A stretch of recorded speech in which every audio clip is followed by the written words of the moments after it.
लोकसभा चुनाव परिणाम का असर राज्यसभा में दलों की संख्या बल पर पड़ना तय है। आम चुनाव में अपने प्रदर्शन में सुधार करने वाली कांग्रेस और उसकी अगुवाई वाले इंडिया गठबंधन को उच्च सदन में 3 सीटों का घाटा उठाना पड़ेगा। जिन राज्यों में उपचुनाव होंगे वहां की संख्या बल के हिसाब से ये तीनों सीटें भाजपा के पक्ष में जा सकती हैं।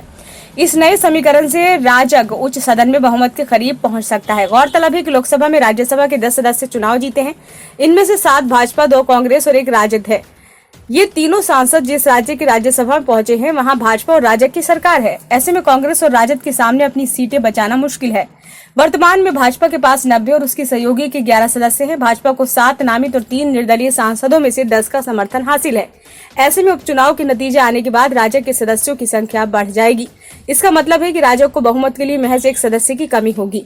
लोकसभा चुनाव जीतने वालों में भाजपा के पीयूष गोयल, बिप्लब देब, माधवराव सिंधिया, सर्बानंद सोनोवाल, कामाख्या प्रसाद तासा, विवेक ठाकुर, उदयनराजे भोसले, कांग्रेस के केसी वेणुगोपाल, दीपेंद्र हुड्डा और राजद की मीसा भारती हैं।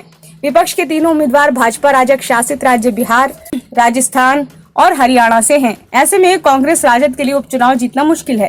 गौरतलब है कि इनमें वेणुगोपाल और हुड्डा का 2 साल तो मीसा का 4 साल का कार्यकाल बाकी है।